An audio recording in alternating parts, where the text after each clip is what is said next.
Welcome back. WNST, Towson, Baltimore, and WNST.net.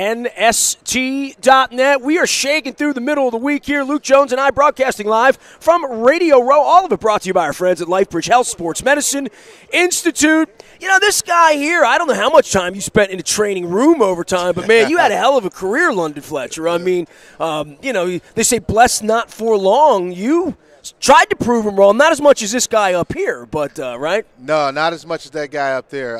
But, man, I spent a lot of time in the training room, to be able to play, as many games as I played and for as long as I played. You have to spend a lot of time in the training room and, a lot of time in the cold tub, ice tub, massage table, all kind of stuff, man, just to get that body ready to play on game day. Now, you're here for United. Now, they'll hook you up and get you first class. I've flown across the water with them. They can take a guy that's got some injuries you need to spread the legs at. You can do that on United Airlines. Oh, yeah, absolutely. My friends at United Airlines, they take care of you.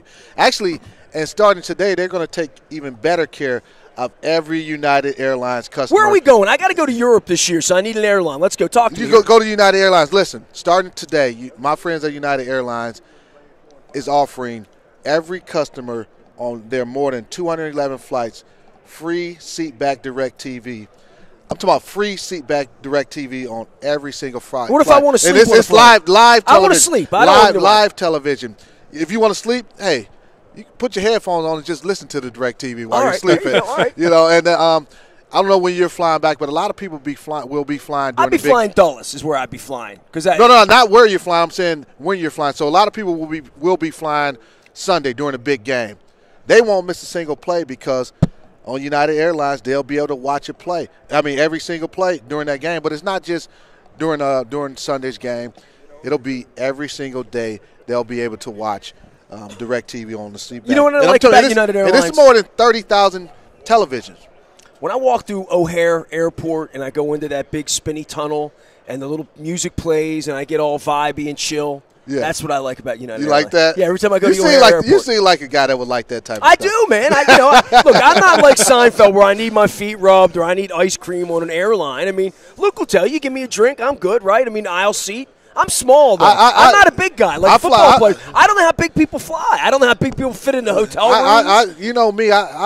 For me, I love watching shows, and a lot of times I'm flying during the NFL game or whatever the case may be, or during the time that I want to watch one of my favorite shows. Well, it's nothing like, man, I'm not being able to watch your show, so I'm looking at device trying to figure out if my team is winning the Redskins, whatever the case may be. No. But now I don't have to worry about that. Whoa. It's Baltimore. We don't talk like that around here. Hey, man, I'm burgundy and gold here. You said, come on, man. But listen, we were going to recognize you as a Ram this week. This guy. I'm burgundy and gold. I played for the Rams, and there's some of that in me still.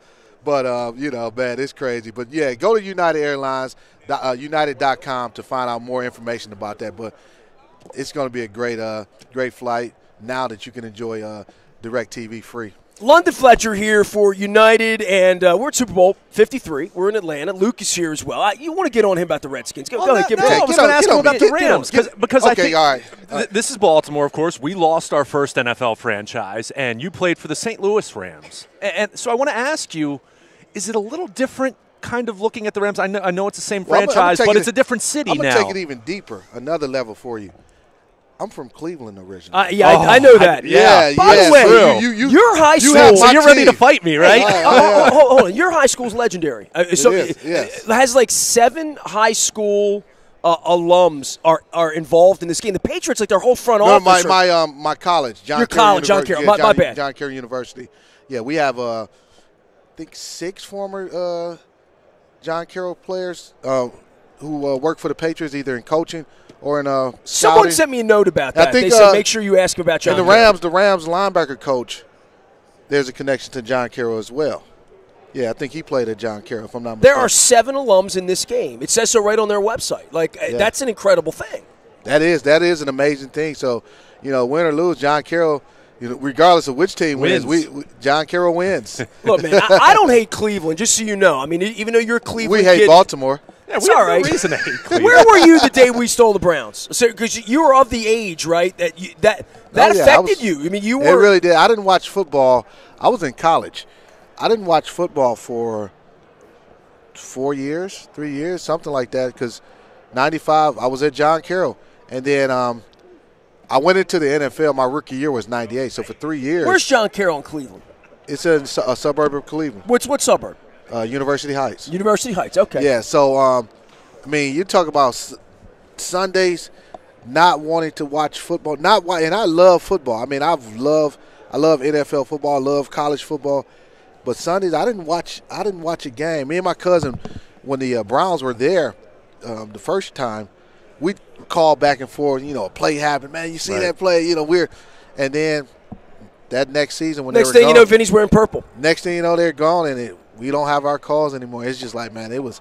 I don't even remember who won the Super Bowls in those years that that we didn't have a team in Cleveland. It's tough. I mean, I'm from Baltimore.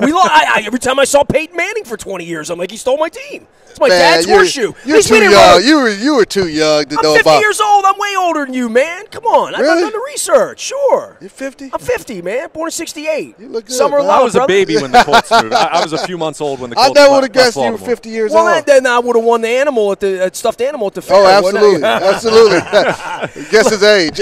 London Fletcher, talk a little bit about the Rams and about this game. And Brady's a guy you spent most of your career running around trying to tackle, and the SOB's still doing this. I cannot believe this, right? I cannot believe it. It's going to be an interesting and intriguing matchup when you think about the old GOAT, and Tom Brady, and then you got the young gun and Jared Goff and, Belichick versus McVay. I know McVay. He was in D.C. for 4 years while I was there 4 years. He was 12 then, right? Yeah. It would have been tough to guess his age. But did you guys get on him for his age? Nah. Some of you guys are older than him. Because there was several other young guys on that staff, True. so he was one of like 5 young guys on the staff. But I mean, for Tom to still be playing at the level that he's playing, it's just amazing to watch. I know people are like, man, I'm tired of these guys. I'm tired of the Patriots. But I just say just appreciate it because we don't know when we'll see this type of high-level play out of the quarterback position, again, for as long as he's done it or a team that has done it as long as the Patriots have done it. With Belichick, I mean, he's just always a step or two ahead of most teams. I know the Ravens, they've had some success. But if you think about that, it's because Ozzie Newsome, he started off under Bill Belichick, so he knows the inner workings of the Patriots and how they do things. Well, I think everybody's trying to emulate that, right? I mean, that's just where it's at right now. You can't emulate it because you don't have Belichick, you don't have Brady. If you don't have a true intimate knowledge of what they're doing and how they think about how they do things, and also look at this. Bill has been there for 19 years. Tom Brady has played in the same offensive system for 17 years or 18 years, 18. Whatever. So Charlie Weiss is sitting over here. 18 years, yeah. So it's Charlie Weiss's offense, but they've obviously built upon that. Imagine being able to draft the same type of players for 19 years. You know your system. You're not changing the system every 3 or 4 years or every 2 or 3 years. And sometimes coach gets 1 year to implement his system, and, you get out, so you're constantly changing the type of players you need. No, this guy's doesn't fit this 3-4 defense, or this is a 4-3 player and all that.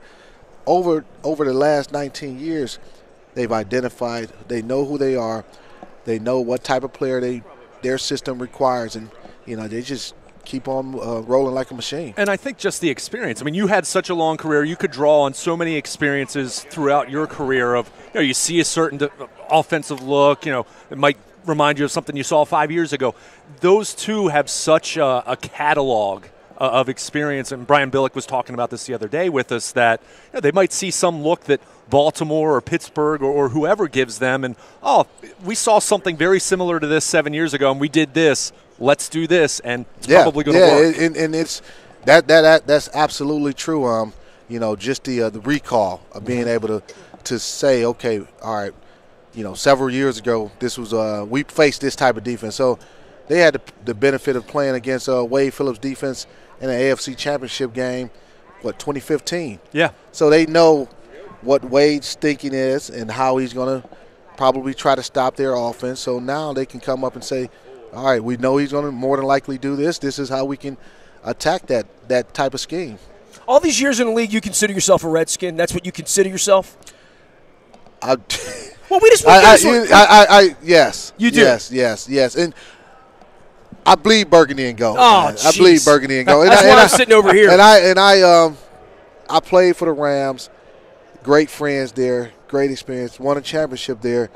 Had great times in Buffalo. But, man, like I get when the Redskins lose, which was a lot this year. Well, not. I mean, they lost 9 games, but it's tough, man. It's tough. You played with a lot of our boys. You played with Kim Herring, right? I played with Kim, yeah. You played with Tommy Polly, right? Yeah. Absolutely. Yeah. So there's some old school connections. Hey, Tommy was my rookie, man. I had him under my wing.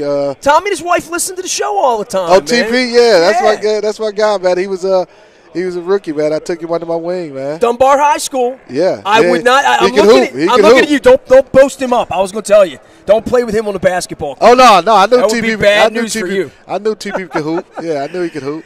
Good to see you, man, for United Airlines at London Fletcher. I'm going to shake your hand even though you're a Redskin. All right? I'll do that. Luke Jones, we're live on Radio Row. Appreciate London Fletcher. Stop by. Go see all of our stuff out on YouTube and our WNSTV Audio Vault, as well at buyatoyota.com. Audio Vault online as well. Luke, we're getting closer up onto the game here, and all the players are coming through. Usually we start to see the gold jackets right around now, right? About this time. Yeah, they'll start to trickle their way in and see some of the gold jackets. But, it was interesting. We kind of shifted gears to talk about Cleveland and Baltimore. But I think London Fletcher is a great example of what we have here in Baltimore from so many of the old Colts. Anytime Indianapolis now St. Louis has it. Right. And it's so – they have all these members with their ring, and they're not from L.A., and then Jack Youngblood's name was on the wall in St. Louis. Right. I mean, it's just so awkward. Merlin Olsen's name was on the wall in St. Louis. And we always talked about this with so many of the old Colts who would be invited to go to Indy for some kind of ceremony, and most of them would just say, Yeah, John, we would give them a hard time when they did. But when Raymond Berry showed up in Indianapolis, we're like, what are you doing there, Sure. But now, once the Ravens arrived, and then they had a place in Baltimore where they could congregate and be recognized. Yeah, but before that, which is where St. Louis is right now, they're just in purgatory where they don't have a team. Look at Howard Balzer over here. I saw him. He was spitting nails in the press room. But it has to be such a strange feeling because you see that franchise and I mean, London Fletcher hasn't played for the Rams in years, so it's not as though there are a lot of connections there that are now in L.A. He didn't mention Buffalo at all, funny enough. he mentioned it in passing. United might not fly there. I'm not sure. But I just think it's very interesting to kind of look at those guys, and then it's almost like they don't have a home. They don't have a connection where – London Fletcher walks around in Los Angeles. I don't know if anyone in Los Angeles is recognizing the Rams, but, he played in St. Louis. He won a championship in St. Louis. So it does have to be a strange feeling, I would think, to look and you see the logo and you see the team colors. Well, they're back to wearing the Vince Ferragamo now. Oh, they're wearing that's what they wore in '99 when he won his Super Bowl title. So it's definitely I would think that has to be a strange kind of feeling, whether you're pulling for them or not. It's just, it's not St. Louis. It's LA. I want Vince Ferragamo and Pat Hayden on the show this week. That's what I'm looking to do. Luke is here. I am Nestor. We are WNST.net, AM 1570, and WNST Taos in Baltimore. Back for more from Radio Row in Atlanta at the Georgia World Congress, where we never stop talking Super Bowl and Baltimore sports.